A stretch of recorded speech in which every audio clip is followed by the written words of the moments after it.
Hello friends. तो कैसे हैं आप सब? आई होप आप सब अच्छे होंगे। स्वागत है आप सभी का आपके अपने चैनल जुनून पढ़ाई का में। हम लोग जो दिसंबर में सीटेट होना है, सीटेट दिसंबर जो कि 15 ऑफ दिसंबर को होना है, उसके लिए अभी एनसीईआरटी देख रहे हैं क्लास 6 की। आप सबको जैसे कि पता ही है कि सीटेट में जो क्वेश्चन एसएसटी में पूछे जाते हैं वो सारी की सारी 6 to 8 क्लास एनसीईआरटी की बुक से आते हैं। तो उसी को कंप्लीट करने के लिए हम लोग अभी 6 क्लास की एनसीईआरटी देख रहे हैं। कौन सी एनसीईआरटी है? तो जो नई वाली एनसीईआरटी आई है हम लोग उसको देख रहे हैं। एक चैप्टर ऑलरेडी कंप्लीट हो गया है, चैप्टर 1 कंप्लीट हो चुका है, 2 वीडियोस उसके बने हैं। आज हम लोग दूसरा चैप्टर शुरू करेंगे और आज इसको ख़त्म कर देंगे। बहुत ज़्यादा कुछ इसमें जानने के लिए नहीं है और छोटा सा चैप्टर है भी अपने आप में। तो चलिए स्टार्ट करते हैं, देखते हैं आज का जो चैप्टर है उसका नाम क्या है। तो आप जैसे कि स्क्रीन पे देख ही रहे हैं कि आज के चैप्टर का नाम है महासागर और महाद्वीप। कल हमने देख लिया जीएमटी जो लाइन है वो जो इंटरनेशनल डेट लाइन है उसको देखा, मैप वगैरह क्या होता है ये सब देखा, अक्षांश देशांतर देखा। अब उसके बाद हम लोग देखेंगे कि महासागर और महाद्वीप क्या हैं। तो आप सबको पता ही होगा कि हमारी पृथ्वी पे टोटल 7 महाद्वीप हैं, 7 महाद्वीप हैं और 5 जो है वो विशाल महासागर हैं। तो आपको इसी के इर्द गिर्द आज का जो चैप्टर है वो देखने को मिलेगा। तो चलिए देखते हैं। इससे पहले आगे बढ़ें, अगर आप लोग पहली बार हमारे चैनल पे विजिट किए हैं तो चैनल को सब्सक्राइब ज़रूर कर लीजिए। चलिए स्टार्ट करते हैं। ये जो आप पीडीएफ देख रहे हैं ये डायरेक्ट एनसीईआरटी बुक की पीडीएफ है। नई वाली एनसीईआरटी बहुत ही कलरफुल है। तो एक सबसे पहले एक नई चीज़ आई है हमारे जो है एनसीईआरटी में, वो क्या है कि हर चैप्टर में आपको देखने को मिलती है कि एक कथन दिया हुआ है। तो वो हर दिन हम लोग एक नया कथन देखते हैं। तो आज का जो कथन है वो क्या है? तो जो आज का कथन है उसमें लिखा गया है कि महासागर ही सब कुछ है और ये पृथ्वी के 7/10वें भाग पर व्याप्त है। इसकी श्वास शुद्ध एवं स्वस्थ है। ठीक है। और ये विस्तृत निर्जन स्थल है जहाँ मानव कभी अकेला नहीं हो सकता, क्योंकि यहाँ वह जीवन का अपने आस पास ही अनुभव करता है। महासागर जो है वो प्रकृति का विस्तृत भंडार है। दूसरे शब्दों में यदि कहा जाए तो संसार का आरंभ महासागरों से हुआ है और कौन जानता है कि इसका अंत इसी में ना हो। और ये कथन किसका है? तो ये जूल्स वर्ने का कथन है, 1870 में इनके द्वारा दिया गया था। ये देखिए, जैसा कि एनसीईआरटी की आदत है कि वो सबसे पहले कुछ इंपॉर्टेंट क्वेश्चंस देते हैं। तो यहाँ पे वो 2 क्वेश्चंस दिए हुए हैं। ये सारे क्वेश्चंस आपको इसी चैप्टर में सॉल्व हो जाएंगे। ये देखिए, हमारी पृथ्वी जो है उसका अंतरिक्ष से लिया गया फोटो दिखाया गया है। जो भी भूरे भूरे कलर के आपको दिख रहे हैं ये सभी क्या है? तो ये सभी महाद्वीप हैं। जबकि जो ब्लू कलर का आपको सब दिख रहा है ना, ये ब्लू कलर का जो दिख रहा है ये सभी क्या है? तो ब्लू कलर का जो भी आपको दिख रहा है ये सभी पानी है। तो ये देखिए कब ये लिया गया था, ये भी बताया गया है कि किसके द्वारा लिया गया था। तो ये जो फोटो लिया गया था ये एक लूनर निकोनिसंस ऑर्बिटर मिशन है, इसके द्वारा ये जो चित्र है वो लिया गया था। और इसमें दरअसल यही बताया गया है कि कितने महाद्वीप और महासागर हैं वगैरह वगैरह। तो चलिए स्टार्ट करते हैं, देखते हैं आज का जो हमारा चैप्टर है वो। चलिए, तो ग्लोब के बारे में हमने पहले ही देख लिया था। आपको अगर अच्छे से नॉलेज लेनी होती है ज्योग्राफी की तो ग्लोब या फिर मैप वगैरह की नॉलेज होनी चाहिए। तो वही ये कह रहे हैं कि चलिए ग्लोब की तरफ और देखते हैं, इसे आप धीरे धीरे घुमाइए। आप देखेंगे कि चंद्रमा से लिए गए जो पृथ्वी का चित्र है वो आपको ग्लोब में दिखेगा। कैसे दिखेगा? तो सब आपको जो है सबसे अधिक कौन सा रंग दिखाई दे रहा है? तो हम लोगों ने देखा कि सर्वाधिक नीला रंग दिखाई दे रहा है। और ये क्या दर्शाता है? तो ये दर्शाता है कि जो हमारी पृथ्वी है उस पे जो है बहुत ज़्यादा जल है, यानी कि पृथ्वी जो है उसका अधिकांश सतह जल से घिरा हुआ है। वास्तव में जो पृथ्वी हमारी है उसका 3/4 भाग जल से घिरा हुआ है। और यही मतलब कारण है या यही रीज़न है जिसकी वजह से अगर हम लोग अंतरिक्ष से अपनी पृथ्वी को देखते हैं तो उसका जो कलर है वो नीला दिखाई देता है। और इसको अंतरिक्ष यात्रियों ने नीला ग्रह भी कहा हुआ है। किसे? तो हमारी पृथ्वी को। तो हमारी जो पृथ्वी है, सपोज दैट ये हमारी पृथ्वी है, तो आप देखेंगे कि इसके 3/4, ये जो 3/4 आपको भाग दिख रहा है इस पे क्या दिखेगा? तो ये जल दिखेगा। जबकि जो अन्य बचा हुआ है पार्ट है उसी में आपको स्थल दिखेगा। चलिए, ग्लोब पर आपको जो सबसे बड़ी जल राशियाँ देखने को मिलती हैं उन्हें क्या कहते हैं? महासागर कहते हैं। तो सागर और महासागर में यही अंतर भी होता है कि जो सागर होता है वो थोड़ा मतलब कि उतना विशाल जल राशि नहीं होता जितना कि महासागर होता है, जबकि जो महासागर है वो सबसे मतलब कि सब बहुत ही ज़्यादा विशाल जल राशि होता है। और जो सागर होते हैं वो अपना पानी किसी न किसी महासागर में विसर्जित भी करते हैं, जबकि जो महासागर है वो तो अपने आप में ही जो है क्या है, तो वो अपने आप में ही मतलब पानी का भंडार है। आगे देखेंगे ये जो आपने देखा चित्र, उसमें जो है ऊपर हमने जो चित्र देखा था उसमें आप देखिए कि जो आपको एक आना मतलब कि अलग कलर दिखाया गया है और वो रंग कौन सा है, तो वो भूरा है। और ये भूरा कलर क्या दर्शाता है, तो हमने ऊपर बता दिया कि स्थल खंड यानी कि जो हमारी ज़मीन होती है उसको भूरे कलर से दर्शाया गया है। इस बार जो हमारा सीटेट का एग्ज़ाम हुआ था 7 जुलाई को, उसमें पठार किस कलर से दर्शाया जाता है वो पूछा गया था। तो यहाँ देख लीजिए मैप में जो भूरा कलर होता है वो क्या दर्शाता है हमारे ग्लोब में या हमारा जो मैप है, तो वो स्थल खंड या भूखंड को दर्शाता है। आगे देखते हैं। आगे देखिए जो भूमि है इसका एक बड़ा भाग जो है वो क्या कहलाता है, भूखंड कहलाता है। और भूमि के एक बड़े निरंतर विस्तार को हम लोग क्या कहते हैं, तो भूमि का जो एक निरंतर विस्तार होता है उसे हम लोग कहते हैं महाद्वीप। तो अगर छोटा विस्तार है यानी कि जो स्थल होता है अगर उसका छोटा विस्तार है मतलब बहुत बड़ा विस्तार नहीं है, तो हम उसे क्या कहेंगे, उसे हम भूखंड कहेंगे। लेकिन अगर वो निरंतर उसका विस्तार आपको देखने को मिलेगा तो हम उसे क्या कहेंगे, हम उसको कहेंगे महाद्वीप। और आप सबको पता होगा कि जो हमारी पृथ्वी है उस पे टोटल कितने महाद्वीप हैं, तो टोटल 7 महाद्वीप हैं। हालांकि पढ़ने के हिसाब से आप इसको कई प्रकार से देखेंगे, अभी हम आपको नीचे बताएंगे कि कैसे आप इसको 5 प्रकार में बांट सकते हैं, यानी कि 5 महाद्वीप है, कैसे आप 7 महाद्वीप पढ़ सकते हैं, कैसे 4 महाद्वीप पढ़ सकते हैं, ये सारी चीज़ें आपको नीचे बताई गई हैं। आगे देखिए पृथ्वी की जो जलवायु है इसके निर्माण में महासागर और महाद्वीप दोनों ही इम्पोर्टेंट रोल प्ले करते हैं। ये जीवन के सभी पहलुओं को प्रभावित भी करते हैं। इसमें आपको सभी जीव जंतु, पौधे और मानव जीवन भी मिल जाएंगे और इनके प्रभाव को अपने इतिहास, संस्कृति और दैनिक जीवन में हम लोग देखते भी हैं। क्या, किसके प्रभाव को, तो वही जो हमारे महाद्वीप और महासागर हैं इनके प्रभाव को। अब एक इम्पॉर्टेंट पॉइंट दिया गया है, जो पॉइंट्स ध्यान रखें करके दिया गया है वो सच में आपको ध्यान रखना है, इससे डायरेक्ट क्वेश्चंस बन सकते हैं। तो जो हमारी भारतीय नौसेना है उसके बारे में बताया जा रहा है कि जो हमारी भारतीय नौसेना है उसका प्रतीक चिन्ह, ये आपको भारतीय नौसेना का प्रतीक चिन्ह दिया हुआ है। और इसका आदर्श वाक्य क्या है, तो ये जो नीचे लिखा हुआ है यही होता है आदर्श वाक्य। आदर्श वाक्य आजकल खूब पूछा जाने लगा है। और देखिए क्या है इसका आदर्श वाक्य, तो हमारी भारतीय नौसेना का जो आदर्श वाक्य है वो है शनम नो वरुणा।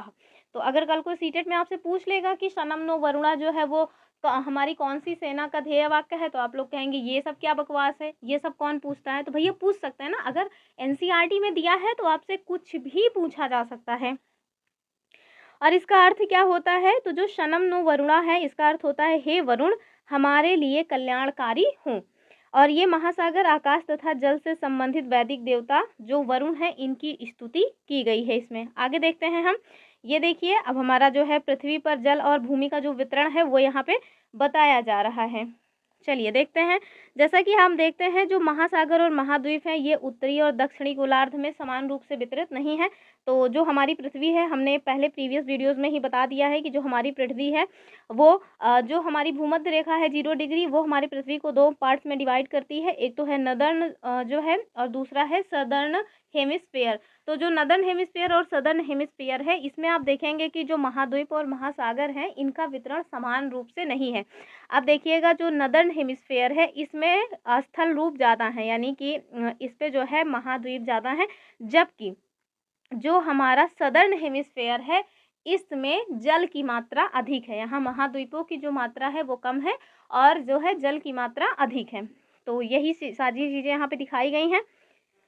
तो ये देखिए ये आपको दिख रहा है, ये स्टार्टिंग का है जो आपको मैप में इस तरह से दिखाया गया है। दरअसल ये स्टार्टिंग का है, आज वर्तमान में पृथ्वी की जो स्थिति है वो इस तरह से नहीं है, ये पहले थी। और आगे देखते हैं तो फिगर आप देख लीजिएगा। अभी नीचे और भी बहुत सारी चीज़ें दिखाई गई हैं, कई सारे मैप्स आपको इसमें आज देखने को मिलेंगे। तो आप देखिए ये जो चित्र 2.2 है उसके बारे में ये कह रहे हैं कि अगर आप इनका परीक्षण करेंगे तो देखेंगे कि जो भी नीले कलर के दिखाई दे रहे हैं वो सब क्या हैं, तो वो सब महासागर और सागर वगैरह हैं। इसके साथ साथ सिर्फ महासागर और सागर नहीं होते हैं, खाड़ी वगैरह भी होती हैं। तो वही चीज़ यहाँ पे बताई गई है कि जो भी आप ब्लू कलर का देख रहे हैं ग्लोब में या हमारी पृथ्वी पर, जो जहाँ से भी आप इसको देख रहे हैं, तो वो ब्लू कलर का जो है वो सब पानी का ही क्षेत्र है। चाहे वो महासागर हो या फिर सागर हो या फिर मतलब खाड़ी वगैरह हो। तो आपको मैंने महासागर क्या होते हैं बता दिया, सागर क्या होता है बता दिया। अब देखिए खाड़ी क्या होता है। तो आपने देखा होगा कि जो हमारा मैप होता है उसमें ऐसे बहुत से जगहों पे आपको लोकेशन देखने को मिलती है जहाँ आप स्टार्टिंग में देखेंगे, यानी कि जो उसका एंट्री वाला होता है, ऐसे इस तरह की जो आपको देखने को मिलती है ना आकृति, वो खाड़ी कहलाती है। यानी कि आप अगर अंदर साइड जाएंगे तो उसका जो मुहाना होता है वो काफ़ी चौड़ा होता है, लेकिन अंदर जैसे जैसे जाएंगे वो पतला होता चला जाएगा। आपने जो खाड़ी है ना, खंबात की खाड़ी, हमारा जो गुजरात है उसमें आप लोगों ने देखा होगा खंबात की खाड़ी, वो इसी तरह की जो है आकृति बनती है। ध्यान रखिएगा, जो हमारा बे ऑफ बंगाल है यानी कि बंगाल की खाड़ी, वो इसका अपवाद है। वो तो बहुत ही चौड़ा है, उसका मुहाना और अंदर सारी हर जगह से वो बहुत चौड़ा है, तो वो अपवाद है। सामान्यतः आप देखेंगे कि खाड़ी हम उसे कहते हैं जिसका जो एंट्री पॉइंट है वो काफ़ी चौड़ा होता है, लेकिन आप जैसे जैसे अंदर जाते जाएंगे वो पतला होता चला जाएगा। और यहाँ पे इन्होंने बताया है कि ये जो खाड़ी शब्द है और ये जो सागर शब्द है, इसको मतलब बुक के अंत में अच्छे से एक्सप्लेन किया गया है। तो इन्होंने शब्दावली पे ही काफ़ी सारे शब्दावलियों को, लगभग 10 से 15 पेज में शब्दावलियाँ ही दी हुई है। लास्ट में हम लोग उसको देख लेंगे तो आपको ईजी रहेगा। अब ये आइए पता लगाएं, हम लोगों को नहीं देखना है। ये देखिए समुद्रों में बहुत सारी कीमती चीज़ें पाई जाती हैं, तो वही यहाँ पे दिखाया गया है आपको। सबसे पहले आप देखिए जो प्रवाल भित्ति हैं वो कितनी सुंदर दिख रही हैं, देखिए प्रवाल भित्ति। और ये देखिए ये जो आप देख रहे हैं ये क्या है, ये है समुद्री एनीमोन पर तारामीन। ये देखिए प्यारी सी आपको शार्क दिख रही है, यहाँ देखिए डॉल्फिन दिख रहा है, यहाँ देखिए स्पर्म व्हेल और उनका जो बेबी है वो दिख रहा है। इधर देखिए उष्णकटिबंधीय मछलियाँ और जो है उनके साथ जो प्रवाल भित्तियाँ हैं वो यहाँ दिखाई गई हैं। और यहाँ देखिए क्या दिख रहा है, तो ये हमारा पेंगुइन दिख रहा है। और ये जो है ये क्या है, ये है बोनेयर समुद्री टर्टल। तो ये सब आपको ना स्थलों पे देखने को नहीं मिलेंगे, ये सभी जलीय जीव हैं, समुद्रों में रहते हैं। तो अगर आप जान चाहते हैं कि ये सभी सेफ्टी से बचे रहें तो थोड़ा जो है संरक्षण कीजिए, प्लास्टिक वगैरह का जो कचरा है उसको समुद्रों में फेंकने से बचिए। आगे देखते हैं, वरना इतनी सुंदर सुंदर जो चीज़ें हैं वो हमारी पृथ्वी से नष्ट हो जाएंगी। फिर आप देखिए कि पृथ्वी पर जो उपलब्ध जल है उसका अधिकांश जो भाग है वो आपको कहाँ मिलेगा, महासागरों में मिलेगा। लेकिन ये जो जल है वो बहुत हमारे काम का नहीं है। काम का क्यों नहीं है, क्योंकि बहुत ज़्यादा लवणीय है, यानी कि नमकीन है, यानी कि खारा पानी है। तो ये हमारे पीने योग्य नहीं है। मानव सहित बहुत से स्थलीय जीवों के उपभोग के लिए ये बिल्कुल भी उपयोगी नहीं है। दूसरी ओर जो मतलब मीठा पानी है या अलवणीय जल है, जो मतलब हम लोगों के पीने योग्य है, इसका वितरण आप देखिए तो बहुत ही कम है। और ये जो इसका वितरण जो कम मात्रा में है भी, तो वो कहाँ कहाँ पे आपको मिलेगा, तो सर्वाधिक मात्रा में ये आपको हिमनद यानी ग्लेशियर्स जो हमारे आइस टॉप्स हैं वहाँ पे मिल जाएगा। फिर कुछ नदियों में है, कुछ झीलों में है, कुछ वायुमंडल और कुछ भूमिगत जलों में भी इसकी मात्रा पाई जाती है। अब ये देखिए विचार वगैरह आप अपना खुद से करिएगा, हमारे लिए जो इम्पोर्टेंट है हम केवल वही देखते चलेंगे। अब देखिए कुछ ये जो शब्दावलियाँ हैं इनको यहाँ दी गई है, देख लेते हैं। जैसे समुद्र, तो समुद्र क्या होते हैं, सॉरी समुद्री जो होते हैं, अभी आपको यहाँ देखने को मिलेगा ना समुद्री जीवन, तो वो समुद्री क्या है एग्जैक्टली, तो महासागर और सागर में जो भी पाए जाने वाले या उनसे रिलेटेड जो भी चीज़ें हैं उसे हम क्या कहते हैं, उसे हम कहते हैं समुद्री। यानी कि अगर कोई भी वस्तु है वो समुद्र में पाई जा रही है तो हम उसे क्या कहेंगे, उसे कहेंगे समुद्री। जैसे होता है ना, कहते हैं हम लोग समुद्री मछली, तो वो जो मछलियाँ समुद्र में पाई जा रही हैं हम उसे कहते हैं समुद्री मछली।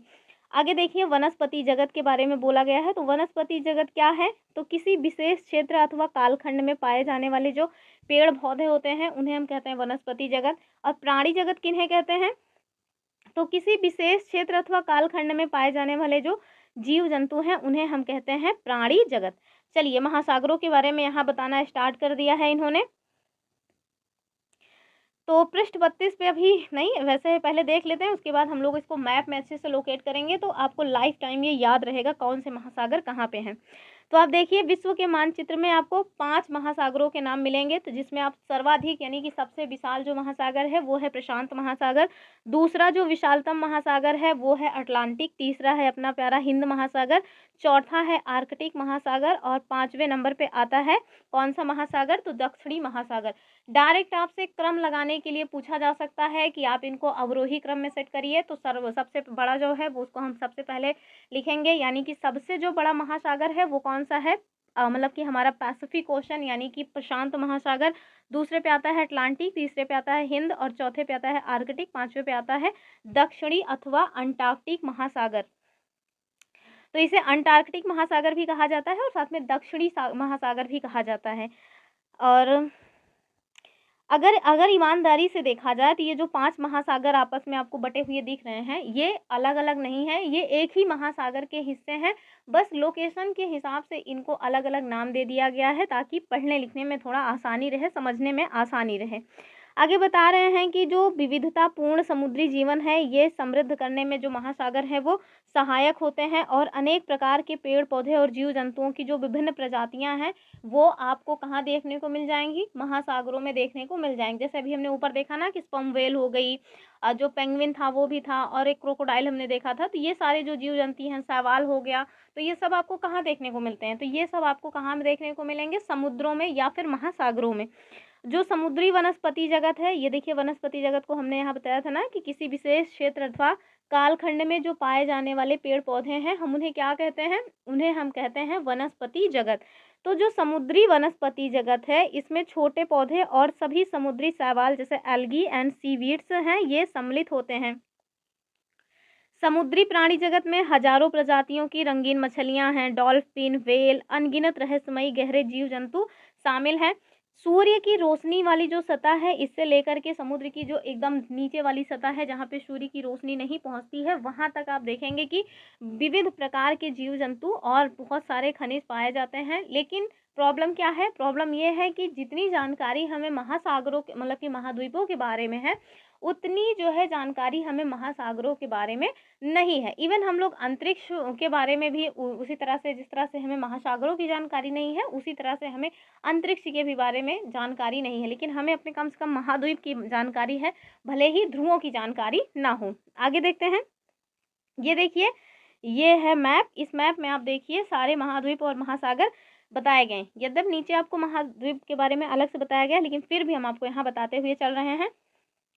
तो देखिए ये है हमारा एशिया महाद्वीप जो कि विश्व का सबसे बड़ा महाद्वीप है और यहाँ पे एक छोटा सा महाद्वीप है लेकिन इन दोनों को मिला करके यूरेशिया बोला गया है। दूसरे नंबर पे आता है हमारा अफ्रीका महाद्वीप, तीसरे पे आता है उत्तरी अमेरिका महाद्वीप, चौथे पे आता है दक्षिणी अमेरिका, पांचवे पे आता है अंटार्कटिका, छठे पे आता है यूरोप और सातवें पे आता है ऑस्ट्रेलिया।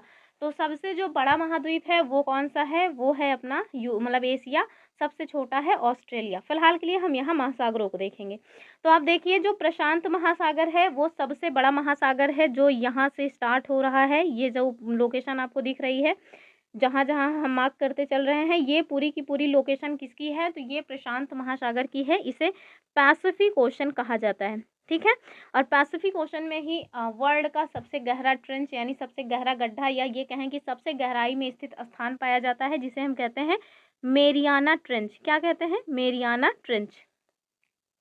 आगे देखिए हमने देखा कि सबसे जो बड़ा महासागर है वो है प्रशांत महासागर और दूसरे पे आप देखिए कौन से है और इसकी आकृति भी आपसे पूछ ली जा सकती है। तो प्रशांत जो महासागर है इसकी आकृति होती है ओ आकार की, ठीक है। आगे देखिए दूसरे नंबर पे आता है हमारा अटलांटिक महासागर। तो ये जो लोकेशन आपको दिख रही है ये लोकेशन है अटलांटिक महासागर की और इसको माना जाता है कि ये यस आकार की इसकी आकृति है और ये वर्ल्ड में सेकेंड लार्जेस्ट महासागर है, यानी कि सेकेंड लार्जेस्ट जो ओशन है वो कौन सा है, तो वो है आपका मतलब अटलांटिक महासागर। ध्यान रखिएगा इन्हें नदर्न और सदर्न में भी डिवाइड किया गया है, यानी कि उत्तरी वाले में हम कहते हैं उत्तरी प्रशांत और दक्षिण वाले को हम कहते हैं दक्षिणी प्रशांत। ऊपर ऐसे ही अटलांटिक में भी आप देखिए नॉर्थ जो है अटलांटिक और साउथ अटलांटिक। तीसरा कौन सा है, तो तीसरा है भैया अपना हिंद महासागर। ये जो है अपना कौन सा है, तो ये हिंद महासागर है और ये तीसरा जो है सबसे बड़ा महासागर है। चौथा कौन सा है, तो चौथा है अपना जो है चौथे नंबर पे कौन सा आता है, दक्षिणी महासागर और पांचवे पे देखिए आर्कटिक महासागर है। तो कोई भी प्रॉब्लम ना होने पाए, इस वजह से एक बार चेक कर लेना, ठीक है। चौथे नंबर पे जो बड़ा महासागर है वो आर्कटिक महासागर है और 5वें पे है दक्षिणी महासागर। तो चौथे नंबर पे जो विशाल महासागर है वो कौन सा महासागर का नंबर आता है, तो आर्कटिक महासागर, और 5वें पे आता है अंटार्कटिक। इसको लिख के बताते हैं। जैसे सपोज दैट कल को आपसे पूछ ले कि आप इसको अवरोही क्रम में लगाइए, तो सबसे पहले सबसे बड़ा वाला आएगा, तो सबसे पहले कौन सा है, पैसिफिक ओशन। दूसरे पे आपको मिल जाएगा अटलांटिक ओशन, अटलांटिक। तीसरे पे कौन है, तीसरे पे आपको मिलेगा अपना प्यारा हिंद महासागर। चौथे पे कौन सा है, चौथे पे है आर्कटिक महासागर, और 5वें पे है अंटार्कटिक या फिर दक्षिणी महासागर। तो इसको याद रखना है आपको। टोटल 7 महासागर हैं। विशालतम जो महासागर है, विशाल जो है पानी का क्षेत्र जिसे हम महासागर कहते हैं, हमारी पृथ्वी पे टोटल 5 महासागर पाए जाते हैं। सागर तो बहुत सारे हैं, यानी कि जो सी वगैरह हैं ये तो बहुत सारी सीज हैं, लेकिन जो महासागर हैं वो टोटल 5 हैं। आगे देखते हैं। ये देखिए यहाँ पे आ गया है, आपको बताने हैं, मतलब क्विज है, करवा देते हैं इसको, 1 मिनट लगेगा। चलिए, कह रहे हैं नीचे दी गई जो तालिका है आप बताइए कि जो 5 महासागर है वो किस गोलार्ध अथवा गोलार्धों में अवस्थित है। चलिए, अभी मैंने आपको बताया जो प्रशांत है वो उत्तरी और दक्षिणी दोनों में ही स्थित है। और अटलांटिक महासागर कहाँ है, तो ये भी उत्तरी और दक्षिणी महासागर में है। हिंद महासागर देखिए, हिंद महासागर का ज़्यादा हिस्सा आपको दक्षिणी महासागर में मिलेगा, थोड़ा बहुत हिस्सा आपको उत्तरी महासागर में मिल जाएगा। लेकिन जो दक्षिणी महासागर है ये उत्तरी गोलार्ध में बिल्कुल नहीं है, ये केवल दक्षिणी गोलार्ध में है। उसी तरह से जो आर्कटिक महासागर है वो दक्षिणी गोलार्ध में बिल्कुल नहीं है, बल्कि कहाँ है, आर्कटिक महासागर में है। तो देख लीजिए, ये जो आर्कटिक महासागर है ये केवल और केवल कहाँ पे अवस्थित है, तो जो आर्कटिक महासागर है ये केवल और केवल उत्तरी गोलार्ध में है सॉरी। जबकि जो दक्षिणी महासागर है वो केवल और केवल अंटार्कटिका में है। आगे देखते हैं। तो आप देखिए मानचित्र पे देखने पे आपको स्पष्ट हो रहा है कि जो प्रशांत महासागर है वो सबसे बड़ा महासागर है, मैंने बता ही दिया। दूसरा जो है अटलांटिक है, तीसरे पे आपको हिंद मिलेगा, और दक्षिणी महासागर जो है वो चौथे पे है। जब से सबसे छोटा जो है वो कौन सा है, आर्कटिक है। मैं सही बता रही थी, उसमें थोड़ा सा गलत लिखा हुआ है भैया। चौथे नंबर पे जो महासागर है वो दक्षिणी महासागर है, फिर से मैं बता रही हूँ, उसमें थोड़ा गलत ऊपर जो है क्रम से नहीं दिखाया गया था। मैं इसको अपनी गलती को सुधार रही हूँ। मैं सोच रही थी कि दक्षिणी महासागर ही बड़ा है, लेकिन थोड़ा सा कंफ्यूजन हुआ। फिर से बता रहे हैं, ध्यान से देखिएगा कि जो सबसे बड़ा महासागर है वो कौन सा है, प्रशांत है। दूसरे पे आ रहा है अटलांटिक महासागर।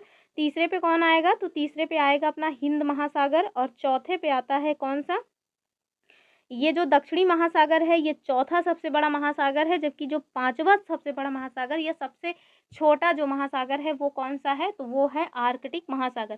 प्रीवियस में थोड़ा मैं गलत बता दिया था, दरअसल गलत क्या बता दिया था, थोड़ा सा कन्फ्यूजन हो गया था, तो इसको सुधार लीजिएगा। फिर से बता रहे हैं एक बार, ताकि आप मतलब गलती करने की कोई गुंजाइश ही ना रह जाए। तो सबसे बड़ा महासागर कौन सा है, प्रशांत। दूसरा कौन सा है, अटलांटिक। तीसरा कौन सा है, हिंद महासागर। चौथा कौन सा है, दक्षिणी महासागर। और 5वां कौन सा है, तो 5वां है अपना आर्कटिक महासागर। चलिए आगे देखते हैं। तो जबकि जो दक्षिणी महासागर है वो चौथे स्थान पर है, और सबसे जो छोटा महासागर है ये आर्कटिक महासागर है। चलिए आगे देखते हैं। तो ये ध्यान रखने वाले जो पॉइंट्स हैं, मैंने पहले ही बता दिया कि जो ध्यान रखने वाले पॉइंट्स हैं उन्हें आपको बहुत सच में ध्यान रखना है, उनसे आराम से क्वेश्चंस बन जाएंगे। तो कह रहे हैं कि जैसे कि महासागरों के मानचित्र से स्पष्ट हो रहा है कि जो हिंद महासागर है इसका विस्तार उत्तर में एशिया, पश्चिम में अफ्रीका, पूर्व में ऑस्ट्रेलिया और दक्षिण में दक्षिणी महासागर तक है। तो जो अपना हिंद महासागर है, यानी कि जो कि भारत देश के नाम पे बना हुआ है उसका नाम, तो उसका विस्तार कहाँ से कहाँ तक मिलेगा, एशिया में भी है, पश्चिम में आप देखेंगे कि अफ्रीका तक है। मेडागास्कर वगैरह जो द्वीप हैं वो आपको कहाँ मिल जाएंगे, तो वो अफ्रीका के ही आसपास मिलेंगे। और ये कहाँ पे स्थित हैं, तो ये हिंद महासागर में ही स्थित है। पूर्व में आप देखिए ऑस्ट्रेलिया तक मिलेगा, और दक्षिण में कहाँ तक मिलेगा, दक्षिण में जो दक्षिणी महासागर है वहां तक इसका विस्तार है। आगे बता रहे हैं कि भारत के दोनों ओर जो हिंद महासागर है इसके 2 भाग दिखाई देते हैं, और वो 2 भाग कौन है, तो आप देखिए पश्चिम में अरब सागर है, पूर्व में बंगाल की खाड़ी है। यहाँ पे बहुत अच्छे से दिखाया गया है, यहाँ पे आप देखिए अपने मैप में। तो ये जो मैप दिख रहा है ये किसका मैप है, तो ये अपने प्यारे भारत देश का मैप है। ये मैप जो है वो भारत देश का है। कल मैंने अक्षांश और देशांतर इसका बता दिया था कहाँ से कहाँ तक है। आप देखिए, ये अगर हम दक्षिण भारत का जो मैप है अगर उसे हम देखते हैं, तो आप देखिए इसके पूर्व में, यानी कि भारत देश के पूर्व में क्या है, पूर्व में है बे ऑफ बंगाल। पश्चिम में क्या है, पश्चिम में है अरेबियन सी यानी अरब सागर। और दक्षिण में क्या है, दक्षिण में है हिंद महासागर। और जो बंगाल की खाड़ी और अरब महासागर है, सॉरी अरब सागर और जो बंगाल की खाड़ी है, ये किसके हिस्से हैं? तो ये हिंद महासागर के ही हिस्से हैं। और एक बात याद रखिएगा, जो हिंद महासागर है इसमें जो पूर्व और पश्चिम में मतलब कि सागर पाए जाते हैं, इसमें कुछ द्वीप हैं, जैसे मतलब पूर्व में आप देखिए जो बे ऑफ बंगाल है, इसमें कौन सा द्वीप है? तो इसमें है अंडमान निकोबार द्वीप समूह। पश्चिम में जो अरब सागर है वहाँ देखिए लक्षद्वीप समूह है। तो इन सारे पॉइंट्स को भी आप याद रखिएगा, मैप में सब कुछ दिया हुआ है। आगे देखिए, ये भारत का मानचित्र है, आप इसको देख लीजिएगा। फिर आपसे महासागर, अब जैसे महासागर जो है उन्हें हमने देखा कि उसमें बहुत सारे जीव जंतु पाए जाते हैं, बहुत सारे खनिज संसाधन है, महासागरों का हमारे जीवन में बहुत उपयोग है। तो ऐसा थोड़ी ना है भैया कि केवल उपयोग ही उपयोग होगा, कुछ ना कुछ तो उसके डिसएडवांटेज भी होंगे ना। तो वही यहाँ पे आपको डिसएडवांटेज बताया गया है कि क्या उनसे प्रॉब्लम्स आती हैं। ठीक है, तो आप कह रहे हैं कि इस अध्याय के आरंभ में जो दिया गया पृथ्वी का चित्र था, आप उसको जाके फिर से देखिए, जो सबसे पहला चित्र हमने दिखाया था उसको कह रहे हैं आपने ध्यान दिया होगा कि जो हमारी पूरी पृथ्वी है उस पर कुछ वाइट कलर की आकृतियां दिखाई देती हैं। क्या आप अनुमान लगा सकते हैं कि वो क्या है? तो वही वो बता रहे हैं कि ये बादलों के विशाल समूह हैं। ये बादल महाद्वीपों में क्या कराते हैं? वर्षा कराते हैं। ठीक है, अगर बादल ना हो तो महाद्वीपों पे बारिश भी ना होने पाए। जो बारिश होती है उसमें महाद्वीप मतलब कि अगर बादल ना हो तो फिर बारिश की संभावना खत्म हो जाएगी। फिर आप देखिए, उदाहरण के लिए कह रहे हैं कि भारत में जो हर गर्मियों में होने वाली मानसूनी वर्षा है या वर्षा है वो महासागरों से ही उत्पन्न होती है। इस वर्षा के अभाव में आप सबको पता है कि जो हमारा जीवन है वो एकदम अस्त व्यस्त हो जाएगा। और कह रहे हैं कि महासागरी तूफान, जो महासागर हैं ये केवल नॉर्मल वर्षा को ही नहीं बल्कि तूफानों को भी जन्म देते हैं। अत्यधिक वर्षा जो है वो विध्वंसक घटनाएं और अति प्रचंड हवाएं जैसे चक्रवात हो गया और मतलब कि ये सब दूर दूर तक नुकसान पहुंचाते हैं। यानी कि अगर विध्वंसक घटनाएं में आप देखेंगे बहुत ज़्यादा प्रचंड हवाएं अगर चल रही हैं तो उसमें बहुत सारा नुकसान हो जाता है, कितने सारे पेड़ पौधे गिर जाते हैं और जो मिट्टी होती है, जो उपजाऊ मिट्टी होती है वो भी जो है उड़ जाती है, वहाँ से हट जाती है। तो इससे जो है फसलों को भी नुकसान पहुँचता है। और साथ साथ ये जो चक्रवात वगैरह हैं वो देखिए कि दूर दूर तक नुकसान पहुँचाते हैं। आगे देखते हैं, तो हमने चक्रवात और हवा तो देख लिया, उसके अलावा देखिए एक अन्य प्राकृतिक आपदा है जिसको हम क्या कहते हैं? सुनामी कहते हैं। और ये कहाँ उत्पन्न होती है? ये समुद्र में उत्पन्न होती है। ये बहुत विशाल और शक्तिशाली तरंगे होती हैं जो कि महासागर तल में तीव्र भूकंप और ज्वालामुखी के फटने के कारण होती हैं। सुनामी जो है वो हजारों किलोमीटर जा करके जो तटीय क्षेत्र है उसको डुबा सकती हैं और इससे फिर बहुत ही व्यापक लेवल पे हानि भी होती है। आगे देखते हैं, ध्यान रखने वाले जो पॉइंट्स हैं उन्हें ध्यान रखिए। चलिए, इनमें जो पॉइंट बताया गया है वो क्या है? तो इनका कहना है 26 दिसंबर 2004 के दिन जो हिंद महासागर है उसके आसपास के जो 13 अन्य देश और अपना प्यारा भारत भी प्रचंड सुनामी से प्रभावित हुआ। कब की घटना है ये? 2004 की। और ये जो सुनामी है इंडोनेशिया में आए भूकंप के कारण आई थी और इस आपदा में लगभग 2 से अधिक लाख लोगों की जानें चली गई थी। सोचिए कितनी प्रचंड सुनामी थी। भारत में अंडमान और निकोबार द्वीप समूह और इसके साथ साथ तमिलनाडु, केरल और जो तटीय क्षेत्र हैं यहाँ भीषण रूप से जान माल की हानि हुई थी। और इस प्रकार की जो सुनामी है वो यद्यपि रोज रोज नहीं आती, कभी कभी ही आती है, लेकिन जब भी आती है काफ़ी विध्वंसकारी होती है। हालांकि तट से टकराने से पहले आजकल इसका अनुमान लगाया जा सकता है और बहुत से देश ऐसे हैं जो इस प्रकार की पूर्व चेतावनी प्रणाली के लिए मिलजुल करके वर्क भी कर रहे हैं। विशेषकर जो भारत समेत बहुत से हिंद महासागर सुनामी चुनाव जो है चेतावनी प्रणाली में सहयोग कर रहे हैं। तो भारत के साथ साथ बहुत से देश हैं जो हिंद महासागर में जो सुनामी आती है उसको, यानी कि सपोज दैट अभी सुनामी आने वाली है तो उसके 10-15 मिनट या 1 घंटे पहले ही अगर हमें खबर लग जाए कि हाँ अब यहाँ पे इस क्षेत्र में सुनामी आने वाली है तो हम लोग जो जान माल की हानि है उसको होने से बचा सकते हैं। तो उसकी ये जो प्रणाली है उस पर वर्क किया जा रहा है। आगे देखिए, जिन घटनाओं के कारण जान माल की क्षति होती है उसे हम क्या कहते हैं? उसे कहते हैं आपदा प्रबंधन। भारत में सभी प्रकार की आपदाओं का सामना करने के लिए एक मतलब प्राधिकरण है जिसका नाम क्या है? इसका नाम है राष्ट्रीय आपदा प्रबंधन प्राधिकरण। तो याद रखिएगा, डायरेक्ट आपसे क्वेश्चन बन सकता है कि भारत में जो घटनाओं को मतलब कि या जो प्राकृतिक घटनाएं हैं या आपदाएं हैं इनका सामना करने के लिए जो एक प्राधिकरण बनाया गया उसका क्या नाम है? तो उसका नाम है राष्ट्रीय आपदा प्रबंधन प्राधिकरण। आगे देखते हैं, अब महासागर समाप्त होता है। फिर से देखिए, टोटल 5 महासागर थे, हमने पाँचों महासागर के नाम बताए। हम आरोही मतलब अवरोही क्रम में बता रहे हैं, फिर से सुन लीजिए। सबसे बड़ा प्रशांत है, दूसरे पे है अटलांटिक, तीसरे पे आता है हिंद महासागर, चौथे पे आता है दक्षिणी सागर, पांचवे पे आ जाता है आर्कटिक महासागर। तो याद रखिएगा इसको। और इनसे जो संसाधन मिलते हैं वो भी हमने देखा कि इनसे क्या नुकसान होता है। तो ये सारे पॉइंट्स हमने देख लिए। अब हम देखेंगे जो हमारे महाद्वीप हैं पृथ्वी पे उनको। तो अभी ऊपर ही मैंने आपको 7 महाद्वीप के बारे में बता दिया था, लेकिन फिर से देखिए, कह रहे हैं कि आप कितने महाद्वीपों को गिन सकते हैं। इसका जो उत्तर है वो इतना सरल नहीं है। वैसे तो नॉर्मली हम सारे लोग जानते हैं कि 7 महाद्वीप है। इवन एक नया महाद्वीप भी ऐसा माना जा रहा है कि खोज लिया गया है, मतलब जीलैंडिया करके, लेकिन अभी उसकी जो है ऑफिशियल इन्फॉर्मेशन नहीं आई है, तो हम लोग उसको अभी दबे पन्ने में ही रख कर चलेंगे। कह रहे हैं कि कितने महाद्वीप हैं, ये डिसाइड करना हमारी रुचि पर निर्भर करता है कि आप किस तरह से महाद्वीपों की गणना कर रहे हैं। आप 4 प्रकार से, मतलब कि 4 प्रकार से लेकर के या 4 से लेकर के 7 महाद्वीपों की गणना कर सकते हैं। और वो क्या है, यहाँ देखिए बताया गया है। तो इनका कहना है कि जो उत्तरी अमेरिका और दक्षिणी अमेरिका महाद्वीप है, ऊपर हमने देखा था ना साउथ मतलब कि वेस्ट साइड में कि उत्तर अमेरिका महाद्वीप और दक्षिणी अमेरिका महाद्वीप, तो ये जो महाद्वीप है वो एक ही, आप मान लीजिए कि वो एक ही महाद्वीप है, तो गणना में एक कम हो गया। और आगे क्या कह रहे हैं सॉरी, आगे बता रहे हैं जो यूरोप और एशिया है, ऊपर हमने मैप में आपको दिखाया था ना कि ये जो क्षेत्र था उसमें यूरेशिया लिखा हुआ था, जबकि वो सामान्यतः हम लोग उसको अलग अलग पढ़ते हैं, यूरोप को अलग पढ़ते हैं और एशिया को अलग पढ़ते हैं। तो आप देखिए, ये कह रहे हैं कि यूरोप और एशिया को सामान्यतः 2 महाद्वीप माना जाता है, यद्यपि मानचित्र में यह स्पष्ट दिखाई देता है कि वह एक ही भूखंड है। ऐतिहासिक और सांस्कृतिक कारणों से यूरोप का विकास एशिया के विकास से बहुत भिन्न प्रकार से हुआ है। यही कारण है कि इन्हें 2 महाद्वीपों के रूप में देखा जा सकता है। हालांकि भूगर्भ शास्त्री सामान्यतः इसे एक ही महाद्वीप मानते हैं, जिसे हम लोग क्या कहते हैं, जिसे हम लोग यूरेशिया कहते हैं। आगे बता रहे हैं जो अफ्रीका है और यूरेशिया है, इसको सामान्यतः 2 महाद्वीप समझा जाता है और कभी कभी एक ही समझ लिया जाता है। तो वैसे तो स्टार्टिंग में आप देखेंगे जो हमारी पृथ्वी की उत्पत्ति हुई है, आप सबने पढ़ा होगा, नहीं पढ़ा होगा तो हमारी लूसेंट ज्योग्राफी की वीडियो पढ़ी है, आप जाके देख सकते हैं कि जब हमारी पृथ्वी का निर्माण हुआ था तो पूरा का पूरा एक मतलब कि ये जो पृथ्वी है ये गैस का गोला ही थी। धीरे धीरे जब ठंडी हुई है तो पूरा एक ही स्थल खंड था, जिसे हम लोगों ने क्या कहा था, जिसे हम लोगों ने कहा था पैंजिया, पैंजिया कहा था, ठीक है। और इसके बगल बगल क्या था, तो भैया पानी वगैरह था।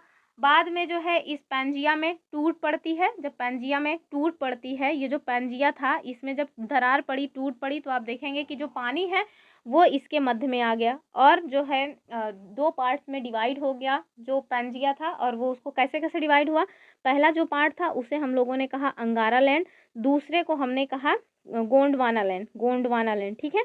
और फिर इसी तरह से जो मतलब कि स्टार्टिंग में सारे के सारे महाद्वीप एक दूसरे से सटे हुए थे, वो भी इनमें भी जो है प्लेट्स टकराई और इनका भी विस्तार होना शुरू हुआ। तो अंगारा लैंड में आपको दिखेगा कि जैसे नॉर्थ अमेरिका है, यूरोप वगैरह के कुछ रीजन्स है वो सभी आ गए, जबकि जो गोंडवाना लैंड है उसमें आप देखिए दक्षिण अमेरिका है, ऑस्ट्रेलिया है, अपना प्यारा भारत है, अफ्रीका है, तो ये सारी कंट्री जैसे डिवाइड होती गई। तो स्टार्टिंग में तो सारे के सारे जो महाद्वीप आज आप देख रहे हैं वो सब एक ही थे। तो वही ये बता रहे हैं कि आप अफ्रीका और यूरेशिया को भी सामान्यतः एक ही महाद्वीप समझ करके इसकी गणना कर सकते हैं। आइए, तालिका में इन्होंने बताया है कि कैसे आप 4 महाद्वीपों में बांट सकते हैं, कैसे आप 5 महाद्वीपों में बांट सकते हैं, तो इन्हें हम देख लेते हैं। पहले आप 4 महाद्वीपों की गणना कैसे करेंगे, यानी कि अगर आप सोचें कि जो आप नॉर्मली 7 महाद्वीप गिनते हैं इसको केवल 4 महाद्वीपों में बांट दिया जाए तो आपको क्या करना होगा। ध्यान से, हाँ, ये डायरेक्ट क्वेश्चन बन सकता है, ये जो तालिका है वो अपने आप में इम्पॉर्टेंट है, एक भी पॉइंट इसमें मिस मत करिएगा। सपोज दैट कल को लिखा हुआ आ गया कि जो हमारी पृथ्वी है उस पर टोटल 4 महाद्वीप और 5 महासागर हैं, तो आप उस स्टेटमेंट को गलत मत कर दीजिएगा। क्यों गलत नहीं करेंगे, क्योंकि यहाँ देखिए 4 महाद्वीप बताए गए हैं। या ये भी लिख के आ सकता है ना कि हमारी पृथ्वी पर टोटल 4 महाद्वीप हैं, Africa, Eurasia, America, Antarctica and Australia. तो आप ये मत सोचिएगा कि अरे ये 4 ही कहाँ हैं, टोटल 7 हैं, तो ऐसा नहीं सोचना है। जो भी एनसीईआरटी में दिया हुआ है वो सब कुछ सत्य है सीटेट के लिए। तो चलिए देखते हैं। तो 4 महाद्वीप अगर हमें गणना करनी हो तो हम कैसे करेंगे, तो अफ्रीका और एशिया को मतलब एक ही मान लेंगे, जबकि अफ्रीका अलग है, एशिया अलग है और यूरोप अलग है, लेकिन इन तीनों को अगर आप एक ही महाद्वीप मान लीजिए, और उसके साथ साथ जो अमेरिका है जिसमें साउथ अमेरिका और नॉर्थ अमेरिका है, इसको भी एक ही महाद्वीप मान लीजिए, अंटार्कटिका और ऑस्ट्रेलिया इनको अलग अलग, तो टोटल जो गणना की दृष्टि से है वो 4 महाद्वीप हो जाएंगे। ठीक है। अगर आप चाहें कि हम इन्हें 5 महाद्वीप में गिनना चाहते हैं तो कैसे गिनेंगे? अफ्रीका को अलग कर दीजिए, अमेरिका तो दोनों एक ही है, अंटार्कटिका, ऑस्ट्रेलिया और यूरेशिया को अलग कर दीजिए। ठीक है। यूरोप और एशिया एक ही रहने दीजिए, लेकिन अफ्रीका को वहाँ से अलग कर दीजिए। और अगर आप चाहते हैं कि आप 6 महाद्वीप गिने तो कैसे गिनेंगे? तो अफ्रीका अलग ही कर दीजिए, अंटार्कटिका अलग ही है, ऑस्ट्रेलिया अलग है, यूरेशिया, उत्तर अमेरिका, दक्षिणी अमेरिका, और इस तरह से आप इसको भी काउंट कर सकते हैं। और नॉर्मली जो हम लोगों को पता ही है 7 महाद्वीप वो कौन कौन से हैं? अफ्रीका है, अंटार्कटिक है, ऑस्ट्रेलिया है, एशिया, उत्तरी अमेरिका और दक्षिणी अमेरिका तथा यूरोप, तो टोटल 7 महाद्वीप हैं। आप देखिए कि व्यवहारिक रूप से टोटल 7 महाद्वीप हैं। यही अंतिम सूची आपको ऊपर दी गई है, और यही जो है व्यापक रूप से इसी को अपनाया भी जाता है। और हम लोग अभी पढ़ने लिखने के लिए या किसी भी तरह की कोई जानकारी लेनी होती है तो इसी मतलब कि जो महाद्वीप है इन्हीं को प्रयोग में लाते हैं, टोटल 7 महाद्वीपों को। ये देखिए जो ओलंपिक गेम्स होते हैं, हाल ही में पेरिस ओलंपिक गेम्स हुए हैं जिसमें भारत देश ने एक भी गोल्ड मेडल नहीं जीता है। यद्यप जो हमारा पैरा ओलंपिक हुआ है वो भी पेरिस में ही हुआ है, लेकिन वहाँ भारतीयों ने अच्छा जो है परफॉर्म किया है। आपने देखा कि वहाँ 29 मेडल्स आए हैं, जिसमें 7 तो गोल्ड मेडल आए हुए हैं। तो इसको आप देखिए, ये जो आपको 5 रिंग्स दिखाई दे रही हैं, ये अलग अलग 5 जो देश हैं, देश नहीं, अलग अलग 5 जो महाद्वीप हैं उनको इंगित करते हैं। जिसमें आपको ये जो है ब्लैक कलर वाला किसको दर्शाता है? तो जो ब्लैक कलर वाला है वो अंध महाद्वीप यानी कि अफ्रीका को दर्शाता है, जबकि जो ब्लू वाला है ये किसको दर्शाता है? तो ब्लू वाला जो है वो यूरोप को दर्शाता है। बाकी के 3 आप कमेंट करेंगे, क्योंकि ये करंट अफेयर का मामला था, आप लोगों ने जरूर पढ़ा होगा। चलिए आगे देखते हैं। तो एक बात याद रखिएगा कि जो भी आप मैप में महाद्वीप, महासागर वगैरह देखते हैं, ये सब कोई मतलब एग्जैक्ट गणना नहीं है, सब एक अपेक्षाएं की गई हैं, अपनी पढ़ने लिखने में आसानी हो, चीज़ों को समझने में आसानी हो, इसलिए ये सारी चीज़ें कर ली गई हैं। अब यहाँ देखिए क्विज दिया हुआ है, तो ये जो बॉक्स बॉक्स दिया हुआ है ना, ये एक प्रकार का क्विज है। इसमें आपको बताना है कि कौन सा सबसे बड़ा है, कौन सा सबसे छोटा है। तो ये देखिए यहाँ पे पहले ही आपको बता दिए हैं हम कि एशिया जो है वो सबसे बड़ा है। आप इसको काउंट आउट अपना खुद से करिएगा, मैं खुद से बता दे रही हूँ कि एशिया सबसे बड़ा है, दूसरे नंबर पे अफ्रीका सबसे बड़ा है, तीसरे नंबर पे उत्तर अमेरिका, क्षेत्रफल की दृष्टि से बात हो रही है, चौथे नंबर पे दक्षिणी अमेरिका है, पाँचवें नंबर पे यहाँ जो नीचे मतलब कि अंटार्कटिका आता है, यहाँ पे जो रीजन था अंटार्कटिका वो है, छठे नंबर पे है यूरोप और सातवें नंबर पे है ऑस्ट्रेलिया। यानी कि सबसे जो बड़ा महाद्वीप है वो कौन सा है? वो है एशिया, और सबसे छोटा कौन सा है? वो है ऑस्ट्रेलिया। तो इसी को यहाँ पे नीचे दिखाया गया है, यानी कि पूछे गए हैं आपसे कुछ क्वेश्चंस, ये देखिए, आइए पता लगाएं, आप इसको पता लगा लीजिएगा। आगे हम देखते हैं द्वीप क्या है। तो जो द्वीप होते हैं उन्हें हम देखेंगे, महाद्वीप तो हमने देख ही लिया, अब द्वीपों को देखेंगे। कह रहे हैं कि यदि आपने इस अध्याय के आरंभ में जो मानचित्र दिया गया था उसको देखा होगा तो आपने पाया होगा कि जो महाद्वीप हैं वो ही संपूर्ण भूखंड में सम्मिलित नहीं है, यानी कि जो महाद्वीप हैं केवल वही पूरे के पूरे जो भूखंड है उस पर केवल महाद्वीपों का ही कब्जा नहीं है, कुछ छोटे छोटे द्वीप भी मिल जाएंगे जो आपको कोई अभी डिटेल में मैप नहीं दिया है इसमें, वरना दिखाए थे अच्छे से। तो अब देखिए, हमने अभी देखा ना कि जो इधर था, इधर क्या था? अंडमान निकोबार। तो जो अंडमान निकोबार था ना वो क्या है? वो एक द्वीप ही तो है, छोटे छोटे मतलब कि लैंड्स हैं जो समुद्र में ऊपर उठे हुए हैं। और इधर भी हमने देखा था क्या था? तो इधर आपने देखा था कि जो लक्षद्वीप है वो भी था, लक्षद्वीप। और ये लक्षद्वीप क्या है? तो जो लक्षद्वीप है ये भी क्या है? ये भी एक प्रकार का द्वीप है। और द्वीप एग्जैक्टली होता क्या है? तो सपोज दैट कहीं पे चारों तरफ पानी भरा हुआ है और उस पानी के मध्य में कोई भूमि का टुकड़ा है, यानी कि कोई लैंडफॉर्म बना हुआ है, चारों तरफ पानी हो और मध्य में कोई भूलैंड है, तो हम उसे क्या कहेंगे? उसे हम कहेंगे कि वो द्वीप है। ठीक है।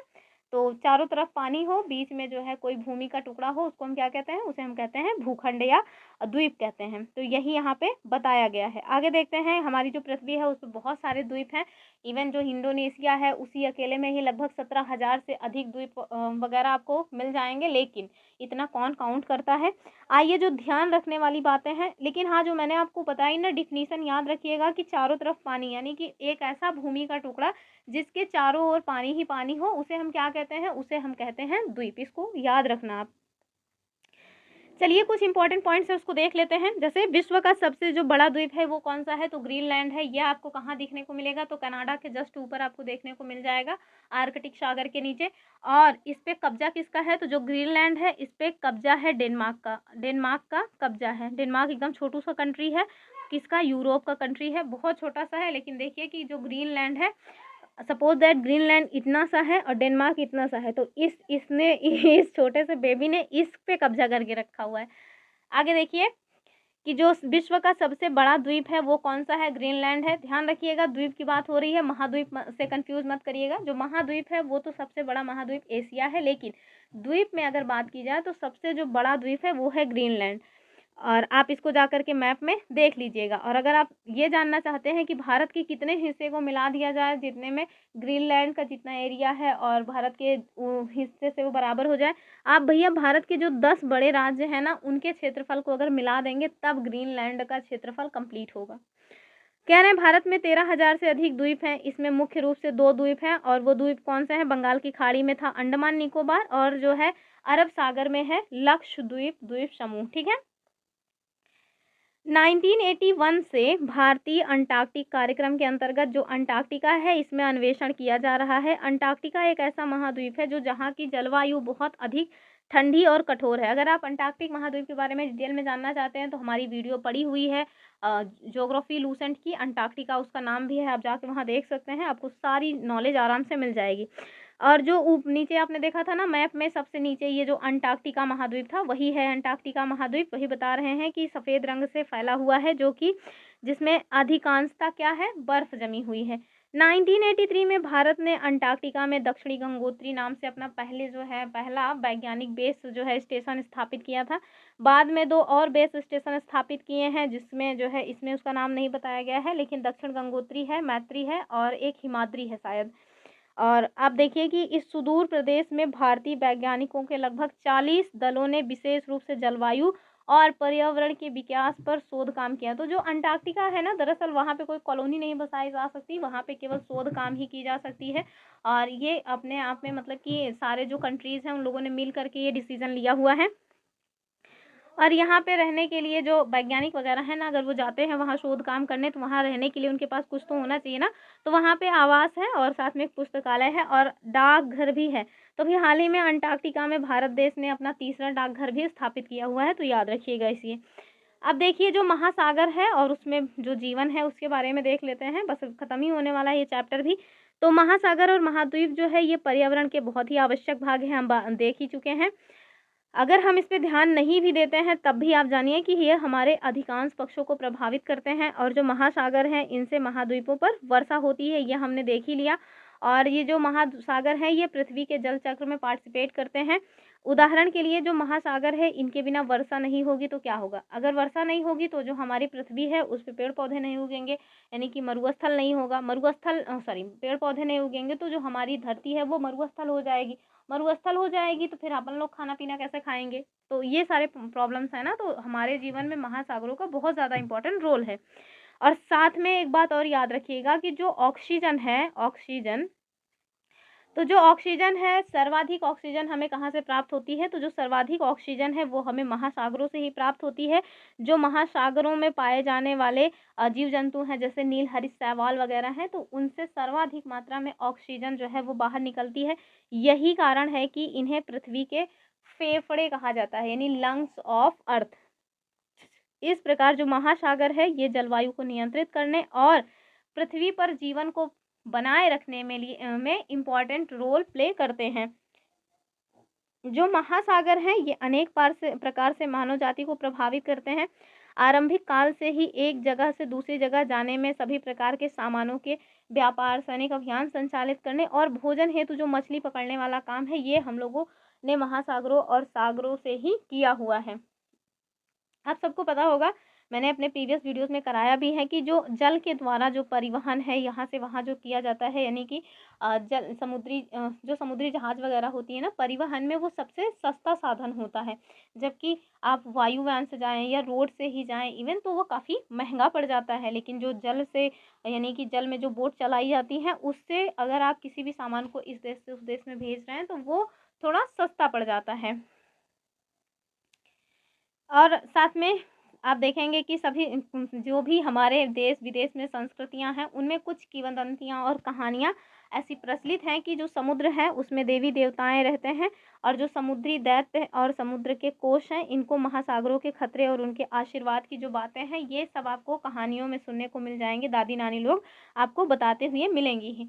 आप देखिए, एक और पॉइंट है जो आपको ध्यान रखने के लिए बताया गया है, और वो क्या है, तो वो है कि हमारे दिन प्रतिदिन के जीवन में महासागर की काफ़ी इम्पोर्टेंट भूमिका है। जो संयुक्त राष्ट्र यानी यूएन है, इसने 8 जून को विश्व महासागर दिवस के रूप में घोषित किया है। तो जो 8 जून है उसे किस रूप में घोषित किया गया है, तो विश्व महासागर दिवस के रूप में, क्योंकि जो महासागर है वो भोजन और औषधि के काफ़ी इम्पोर्टेंट सोर्स हैं, और जैवमंडल के महत्वपूर्ण भाग के रूप में ये हमारे ग्रह के फेफड़े के रूप में काम करते हैं। वैज्ञानिक अध्ययनों से यह पता चला है कि जो मानव है, इनकी बढ़ती समुद्री गतिविधियों ने जो महासागर है इनको काफ़ी प्रदूषित भी किया है। हम प्रति वर्ष लाखों टन प्लास्टिक कचरा जो है वो समुद्र में फेंकते हैं, जो समुद्री जीव जंतुओं के जीवन को संकट में डाल देते हैं। प्रदूषण के और भी बहुत से प्रकार होते हैं, परिणाम स्वरूप जो समुद्री पर्यावरण है उस पर खतरा मंडरा रहा है। समुद्रों में आवश्यकता से अधिक जो मछली पकड़ना है वो भी अपने आप में समुद्री जीवन के पतन का एक कारण है।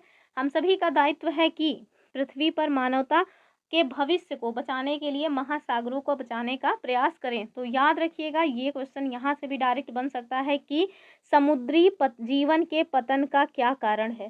ठीक है, तो आप याद रखिएगा कि इसके पतन का क्या कारण है, मछली पकड़ना हो गया, और इसके साथ साथ क्या है, पर्यावरण प्रदूषण हो गया, और साथ में जो प्लास्टिक कचरा समुद्र में फेंका जा रहा है वो भी हो गया। तो सब स्टेटमेंट में क्वेश्चन पूछ लेंगे। अगर आपने नहीं पढ़ा है तो आपसे क्वेश्चंस फिर नहीं बनेंगे। और आगे देखिए, आगे बढ़ने से पहले भी ये कुछ इंपॉर्टेंट पॉइंट्स हैं, इन्हें भी आप ध्यान रखिएगा। हालांकि हम लोगों ने देख ही लिया है, लेकिन एक नज़र फिर से देख लेते हैं कि जो हमारी पृथ्वी है उस पर आप देखिए, जो जलाशय है उसे हम क्या कहते हैं, महासागर कहते हैं। विशाल भूखंड को महाद्वीप कहा जाता है।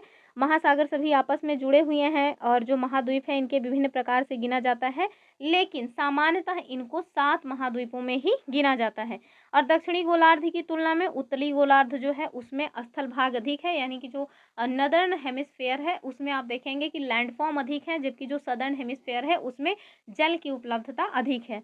और जो महासागर है ये सभी प्रकार के समुद्री जीवन को पोषित करते हैं, और विश्व की जलवायु में महत्वपूर्ण भूमिका भी निभाते हैं। अत्यधिक मानवीय गतिविधियों के कारण इन पर गंभीर प्रभाव मतलब कि पड़ गया है, और इन्हें सामूहिक रूप से हमें संरक्षित करने की भी आवश्यकता है। तो ये देखिए, ये कुछ जो है क्वेश्चंस हैं, आप देख लीजिएगा इनको। हालांकि हम खुद ही करवा दे रहे हैं, आप क्या आपका मन करेगा खुद से अलग से देख लीजिएगा, लेकिन हम खुद करवाते हुए चल रहे हैं सब चीज़ें, ताकि आपको ईजी रहे। तो ऊपर हम बता चुके हैं महाद्वीप क्या है। तो महाद्वीप आप देखिए वही है, भूखंड का एक बहुत विशाल जो मतलब भाग होता है उसे हम महाद्वीप कहते हैं। महासागर तो विशाल जलराशि जो है वो महासागर कहलाती है। द्वीप क्या है, द्वीप मैंने बहुत डिटेल में बता दिया कि भूखंड का वो हिस्सा जिसके चारों तरफ पानी हो उसे हम कहते हैं द्वीप। ठीक है, और ये मानचित्र वाला जो है इसको आप खुद देखिएगा। यहाँ पे देखिए सभी के सभी महाद्वीप, अभी सभी महासागरों के नाम लिखने के लिए आपसे कहा गया है, तो एक अंतिम बार इसको हम करवा दे रहे हैं। उसके बाद आप लोग अपना मैप में खुद करिएगा। ठीक है, चलिए देख लेते हैं। तो अभी हमने बताया था कि ये जो मैप है इसमें ये जो लोकेशन दिख रही है एशिया महाद्वीप है।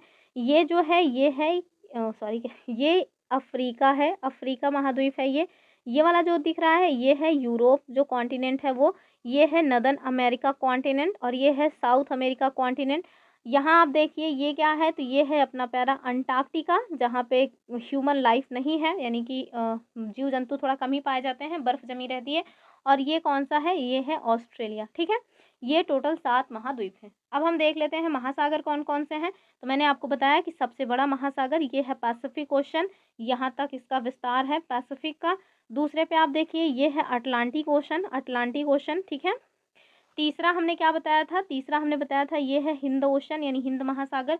चौथा हमने बताया था कि ये जो ओशन है इसको हम कहते हैं साउथ ओशन, जो दक्षिणी महासागर कहते हैं, और या इसे अंटार्कटिक ओशन भी कहा जाता है। जबकि नॉर्थ में यहाँ पे जो है वो कौन सा है, तो ये जो लोकेशन है ये है आर्कटिक ओशन की। किसकी है, आर्कटिक ओशन की। तो 7 महाद्वीप और 5 महासागर कौन कौन से हैं उसे मैंने मैप में फिर से बता दिया। तो आई होप आप लोगों को जो ये क्लास है वो काफ़ी अच्छी लगी होगी, समझ आई होगी। ये कुछ क्विज़ वगैरह देते हैं एनसीईआरटी वाले, तो आप इनको खुद से करिएगा, इसमें हमारे लायक है नहीं कुछ करवाने के। तो जो भी इम्पोर्टेंट पॉइंट्स थे चैप्टर 2 से वो हमने सारे के सारे कंप्लीट कर लिए, और इसी के साथ जो चैप्टर 2 है वो भी एंड होता है। अब हम लोग कल चैप्टर 3 देखेंगे, और चैप्टर 4 के बाद से यहाँ इसमें फिर हिस्ट्री चालू हो जाएगी। तो आप लोग लगातार बने रहें हमारे साथ, लगातार पढ़ते रहें। और कोई ऐसा नहीं कि केवल सीटेट में काम आएगा, फिर चाहे आप सीटेट दे रहे हों, यूपी टेट दे रहे हों, इवन पीएससी तक के एग्ज़ाम में जो एनसीईआरटी है उससे डायरेक्ट क्वेश्चंस बनते हैं। तो आप लोग लगातार हमारे साथ जुड़े रहें। हमारे जो वीडियो है इसको लाइक करें, शेयर करें अपने फ्रेंड्स के साथ ज़्यादा से ज़्यादा। चलिए फिर मिलेंगे अपने नेक्स्ट वीडियो में, तब तक के लिए बाय बाय एंड जय हिंद।